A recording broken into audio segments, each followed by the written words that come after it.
I quit my job so I do not have to work the holidays, and now a new mom has to work in my place. Am I the a-hole?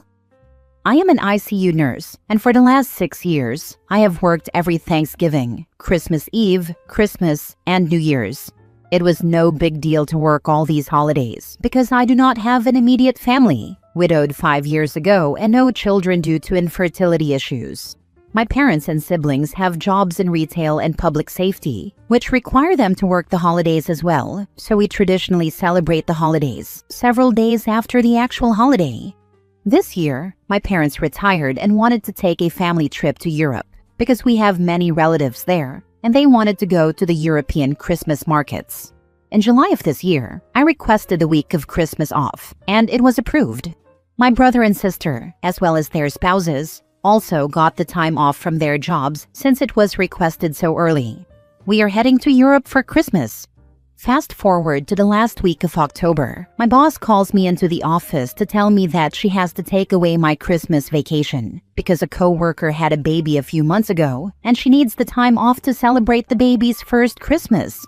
The same coworker had a baby last year and had this baby 10 months after the other one. The coworker did not work any holidays last year and is not scheduled to work any this year. I made my boss aware of this point. I argued that my vacation request was approved back in July, and I made plans based on that request being approved. Also, I had worked the last 6 Christmas holidays and would be working Thanksgiving and New Year's. She stated that the priority for holiday vacations was given to those who had families. I informed her that just because I am widowed and do not have children does not mean I do not have a family. She backpedaled and stated that people with children were given priority so they could spend Christmas with them. Again, I reminded her that my vacation was approved back in July and that I would not cancel my trip so someone who did not request vacation time in a timely manner could have the time off just because she had a baby. Needless to say, my boss did not change her mind. She put me on the schedule for Christmas and took my coworker off. I took the issue to HR, and they simply said the manager is the one who determines the schedule and no work rules were broken. Well, her plan backfired, as I turned in my notice and my last day will be the day before Thanksgiving. Since I quit, my coworker now has to work Thanksgiving and Christmas. My other coworkers are saying I am a jerk for not just sucking it up and working Christmas and letting my other coworker have Christmas with her baby. Normally, I do work all the holidays so people can have time with their families. I have for the past 6 years. The one time I want to do something special with my family, I am the villain? I do not feel I am the a-hole here since I requested the time off and made plans accordingly. I will greatly miss my job, as I loved the hospital where I worked and the unit I was in. However, it is time for reflection and to put myself first, something I have not done since my husband passed. Since nursing jobs are plentiful, I plan on taking the entire month of December off and looking for a new job in the new year. Now for the top comments. Not the a-hole. Your time isn't less valuable simply because you don't have children. Also, the new baby isn't gonna remember Christmas anyway. If it was that serious, she would have requested the time off responsibly the way you did. She had at least 8 months to realize that this would be the baby's first Christmas. She could have put in her request before yours, but she just expected people to give away their time for her. Not the a-hole. Babies that age don't know what Christmas is. They wouldn't know the difference if the new mom celebrated the day before or after. Not the a-hole. If you are in the United States, please consult with an employment lawyer. Your manager is not permitted to discriminate based on family choice. Get a strongly worded demand letter and get your money, honey. Exactly. I've heard of coworkers themselves pressuring child-free people to work holidays, but not the company favoring employees with small children. The company I last worked for required 50% on any given holiday or vacation time. You had to work it out with the people in your lab. Luckily, the guy I was working with liked different holidays than me. I would take the entire Thanksgiving week and only burn 3 days PTO, while he liked Christmas to New Year. Next story.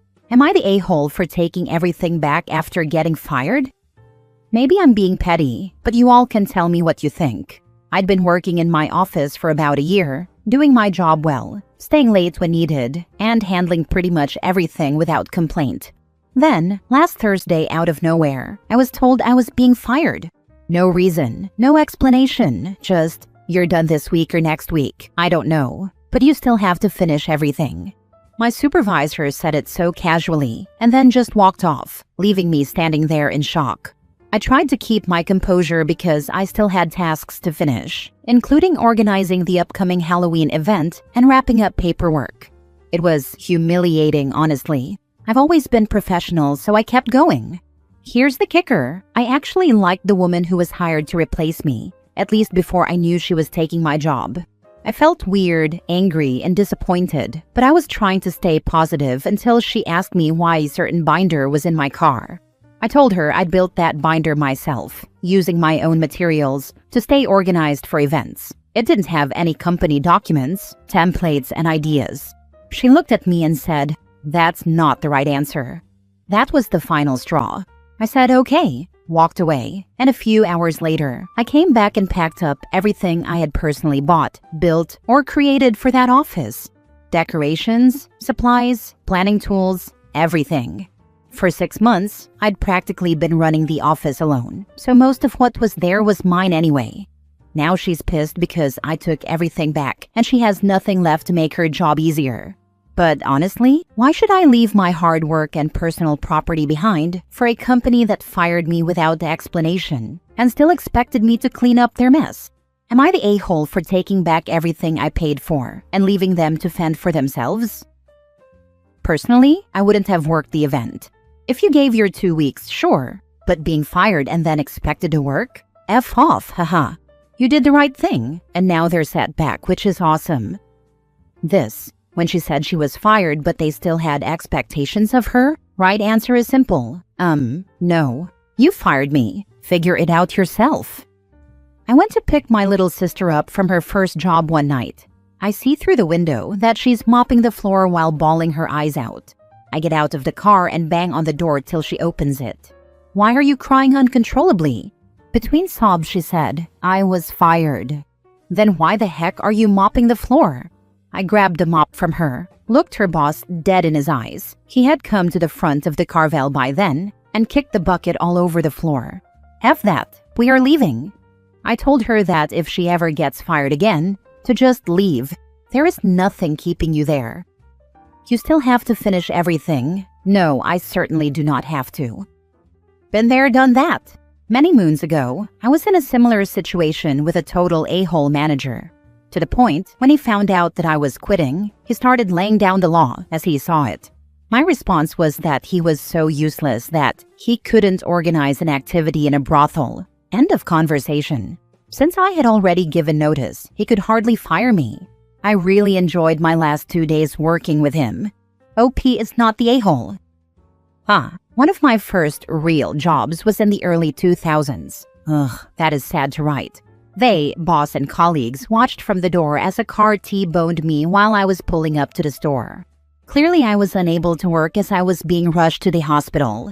The next day, my boss was pissed because I didn't show up for 2 shifts in a row. In the hospital, so WTF. Anyway, I'm back to work a few days later. As I'm about to head out to the floor, my boss tells me, "OP, after tonight, you're fired. You're the only cashier for tonight, so finish your shift and you are done." I literally walked back, threw my headset on the ground, and told him to go F himself and figure it out on his own. The freaking nerve of that prick. It's been nearly 20 years, yet it still pisses me off when I think about it. Next story. Am I the a-hole for refusing to give my coworker their office back now that work from home has been canceled? Back in 2023, a woman, Jen, in my building left for maternity leave. After having her child, Jen took advantage of our company's work from home program, which left her office open. I placed in a request for the space with my manager and was given the go-ahead. So I got to leave my crappy cubicle for my very own private office. My employer has announced that work from home will end on November 17. All employees are to be back in the office by that date. Yeah, that sucks, I know.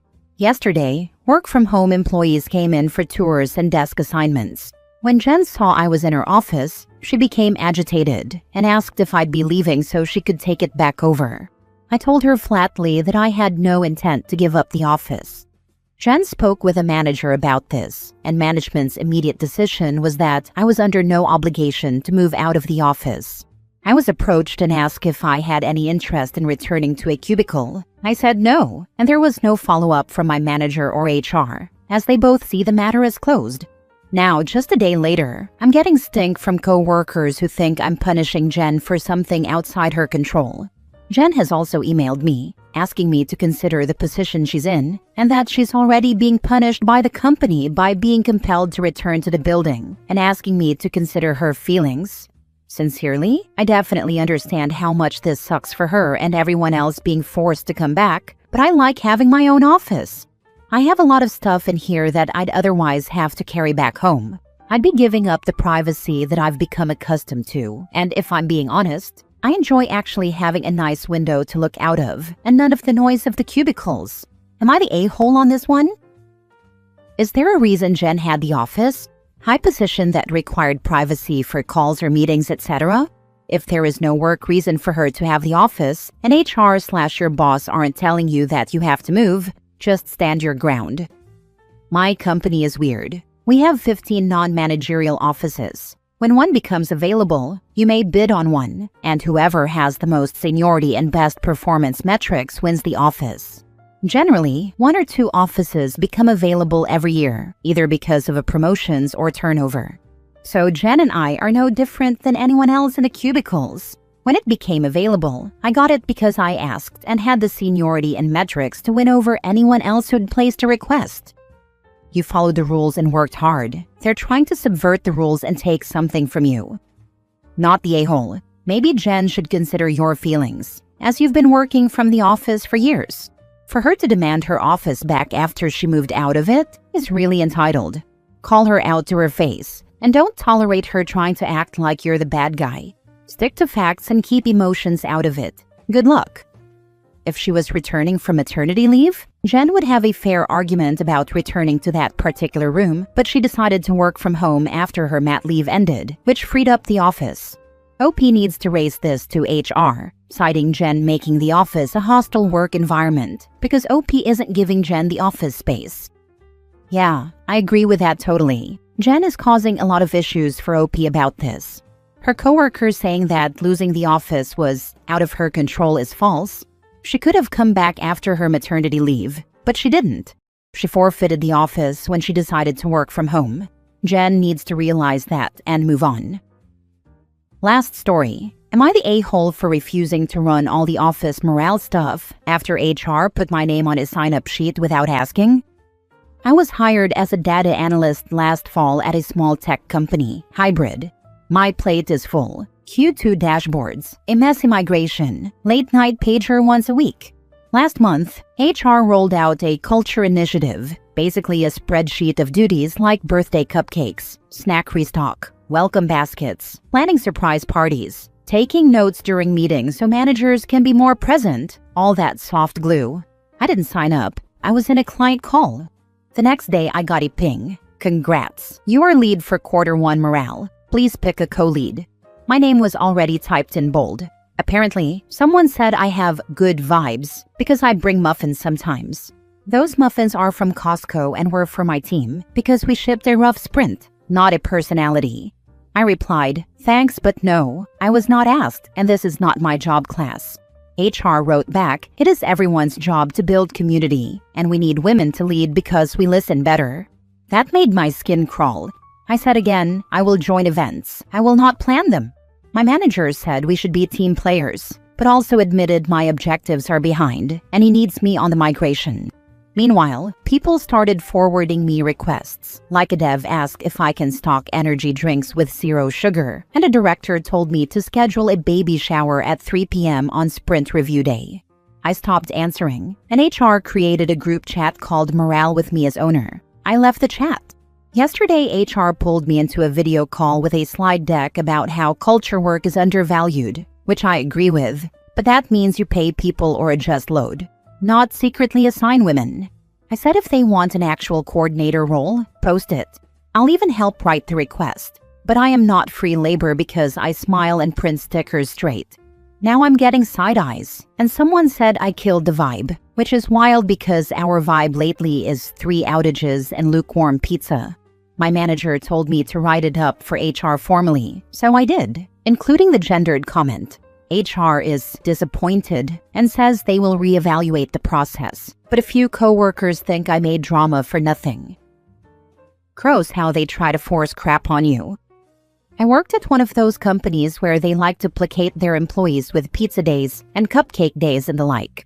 For about 8 years straight, every one of my bosses, about 10 in that period, asked me to lead them because I was the most engaging manager of the 10 total who were in the building. They all got the same answer. My personality is not a work prop. I've got plenty on my plate and have zero interest in propping up people's little egos with candies. We come here to work and are paid to work. If someone wants to come here for some engagement activity, they may want to reconsider their employment. If this is dependent on me, then there is less than zero chance it will ever get off the ground. Some of them actually tried to have a discussion about it. I told them, how many times have you seen me involved when I'm on the receiving end of this whole shindig? That's when they realized I am never around for those things. The good ones pleaded for a while, then dropped it. Some tried to threaten my yearly reviews. I laughed. They all lost. My colleagues all knew not to volunteer me. HR was wise enough to never bring it up. In OP's place, I would make that office hell for everyone, and get away with it too.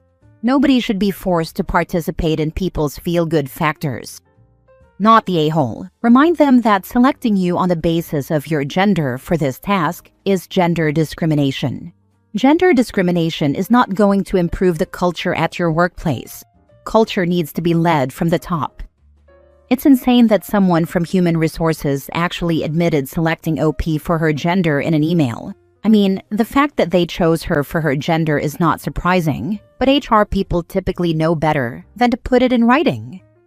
If anyone criticizes you for refusing to do the extra unpaid role, just email HR and let them know that whilst you have not volunteered, these people have made it clear that they are happy to do all this extra work for free. See what happens then. Not the a-hole. And I am really sorry that you are basically being assigned extra work due to your gender. Save all emails and texts in a separate non-work email just in case.